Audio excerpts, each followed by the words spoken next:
Hello and welcome to yet another episode from Maza Bitcoin. Hi.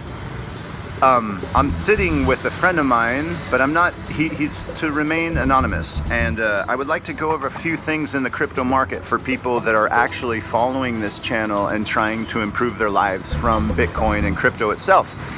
Some big news 2 days ago. Well, India also has its fake news, especially fake banking news, which was in the form of holding Bitcoin is illegal. And that's been going on for 2 years now. So it went to the highest court 2 days ago in India. Turns out that actually there is no such law. And now there is 1 billion people on the planet Earth that are legally able to purchase Bitcoin. Now this may not seem like a big deal because they're poor Indians, right? But these Indians also have a mass quantity of physical gold. So you do the math. So they've been holding the Indians back as per usual from progressing, but now they're able to purchase Bitcoin. A couple of other noteworthy things that's happened in Bitcoin news. One is, there it is, the news, if you can see it. It says French court. So 法国的 French court decision equates Bitcoin to money. So we have a French court. It means it's not law yet, but in one court case, the French have declared Bitcoin a money. Meanwhile, neighboring Germany has opened banks that deal in crypto and fiat currencies. Currently, simultaneously, Germans can now buy Bitcoin tax-free as long as they hold it for a minimum of a one-year period. Hey, do you think the Germans are tired of being fucked with by the world's central bankers, like Israel and the United States? Yes, they are. So there's that news. Please research it if you don't believe me. I know it sounds unreal. You can walk into a physical bank right now in Germany and buy Bitcoin with your shit fake paper euro. More in the news here, and I'm working from back to front. Ireland to see first public auction of seized crypto assets. That's happened in the United States before. So you're seeing all over the world now, different countries and cultures adopting Bitcoin and understanding our pending future. Also in the news, what a Bitcoin transaction worth of 1.4 billion means for Bitcoin. So someone made a Bitcoin transaction, its value was $1.4 billion, and if you read this article, the entire transaction for $1.4 billion, guess how much it cost for the transaction fee in the Bitcoin blockchain? Less than $1. Moving on, oh by the way, I'm in a foreign country where I have about 800 paper dollar USD bills, $100 USD bills. Unfortunately, they all got rained on and wet on my ride through Vietnam in Dalat. In my wallet, the wallet got wet. 全部都湿掉了。然后我没有办法用那些钱了，为什么？因为它发霉了。So what I'm saying is, all those bills I have, I can no longer use. Why? Because they're full of mold. And so now, I'm in a foreign country, and I have less money to depend on, simply because I was in a rainstorm. So now, what's my answer? What do I have to do? I have to have money shipped to my to my bank account, shipped to my bank account, and guess how much the transaction, now you just heard, I think it was $4 billion, 1.4 billion, exactly. Happy, happy, happy, woo! $1.4 billion, right, was transferred in the Bitcoin blockchain. The fee for this transaction was under $1 US. But for me, some little piece of shit unknown guy that uses the government money, I want 4,000, 5,000, 2,000, doesn't matter how much money I ship, I have sent to my bank account. Guess how much the transfer fee cost?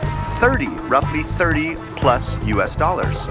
For a couple thousand US dollars, even 1,000, doesn't matter the price, you're gonna pay 30 plus US dollars. While in Bitcoin, billions get transferred for under $1 US. Again, do the math. Do you think this is going away? Do you think what happened, you know, in the early 90s when when email came and you no longer needed to buy stamps? Well, what was taking place then was email was usurping the post office. And now, in no uncertain terms, the same thing is happening in money. So whereas Bitcoin, such a boring cliche from 2017, is usurping our physical banks. If you don't think so, you are fucking wrong. Okay, moving on. Steve Jobs' widow buys some Bitcoin. Who gives a fuck? Is crypto the answer to Australian banks invading user privacy? So we know all over the world we're losing our freedoms. And Bitcoin is the answer to that and is the answer to many of our woes. And I'm gonna say one last news story here because I'm not really a news person. I'm just kind of letting everyone know like where this is going.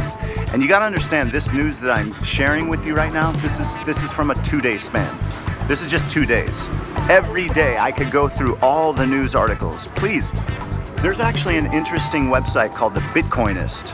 And The Bitcoinist will tell you, just type in Bitcoinist, just as it sounds.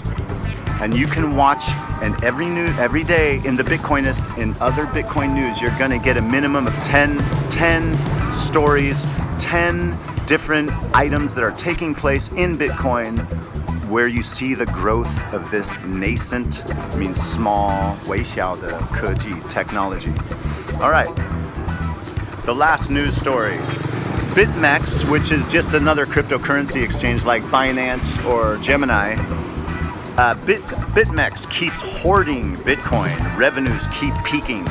So we're still between the $7,000, $10,000 Bitcoin window. We are going to stay between $7,000 and $10,000 US dollars until we get in the middle of it, and that's called a volatility squeeze. And so they're going to trade. At Christmas, every Christmas, they test to see how low they can get Bitcoin. In 2019, the lowest they could bring the Bitcoin price was 3,500 roughly. In 2020, the lowest 最低的价格 in 比特币 was 6,800. So now we're in the 6,800 to 10,500 window. We will oscillate up and down. We will oscillate up and down in this Bitcoin window, right? And we'll continue to go up and down between the $7,000 and $10,000 mark until the halvening, when the daily supply of Bitcoin sale gets cut in half in about May 9th. There are only 2.3 million Bitcoins left to mine of the 21 original Bitcoin.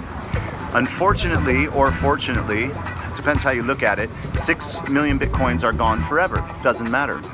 Because each individual Bitcoin, as I mentioned before, can be fractionalized into 100 million pieces. And we don't need people around the world to buy their coffee with Bitcoin. Bitcoin, as many say, it's a failure because you can't buy your coffee with it. Pila, bullshit. Why is that bullshit? Because is gold a failure because you can't buy your coffee with it? No, it's not. And if you really want to buy your coffee with Bitcoin, actually you can. And we'll talk about that in another Mother Bitcoin video in the future. So what I really wanted the information I just gave you was a lot of information, and I'm hoping this emboldens anyone who knows about Bitcoin to share the information with others about Bitcoin. I want you to look at Bitcoin when it was born on January 3rd, 2009. The first block was mine, and it was born out of the banking crisis of 2008. So it looks like we're having another economic crisis, or at least we're on the precipice possibly of another economic crisis currently. We've never seen how Bitcoin reacts to an economic crisis, even though it was born out of the 2008 economic crisis. So please take this seriously. Please do some of your own due diligence. Thank you for watching my channel. I really appreciate the 7 people that watch, and I think you're cool. And I think I'm happy to talk with you almost daily, I'm pretty much making daily videos. I'm just trying to improve people's lives because it's something to be happy about. If you hold a fucking Bitcoin, you will not be rich in the future. You will be fucking rich, as I like to say, in this pending, upcoming, definite future. last night I looked at my mail, and I could show it to you guys, where the email address that I had used to make my purchase of a lot of Bitcoin has been disabled by Uncle Google. They've disabled the email address, which is actually of my own name. They've disabled it, saying that I was doing something that doesn't agree with Google's, with the rules within Google. So they've disabled my Google account, my email. What was the crime I committed? I bought Bitcoin before they put their limits in, and they don't like that. So what they're saying is, we're gonna disable this fucking email. Well, good thing I already took all my Bitcoin out of the exchanges, and it has no relation to that email. So, you know, there's a coming war. There's a coming war. Have the weapon of choice in this coming war of human freedom and sovereignty, and that is in the form of one Bitcoin. And it's going to separate you from those who do not have one. Have a half of one, have a portion of one will separate you from people that have none, that have zero, because we're going up 10 times minimum in the next year and a half. Watch it happen. There's not much else I can say. We're going up 100 times from this $9,000 price level. We are going up 100 times, and you can do some research through people like Trace Mayer, people like Max Kaiser, people like Andreas Antonopoulos. Read the Bitcoin Standard from Saifedean, I forget his name, but very intelligent these guys are. Some of these core developers and people who were early developers of Bitcoin, that is where this information is derived, not from me. Right? So look into this, because I want everyone to have a fun life, and I want everyone to be free. And I hope this video finds you well. Thank you for watching, Tuk Tuk. I think in the next video we will have a visit from Wolf Manbruza, and he'll do some good old-fashioned man raping in the bathroom. Ciao, ciao, Tuk Tuk.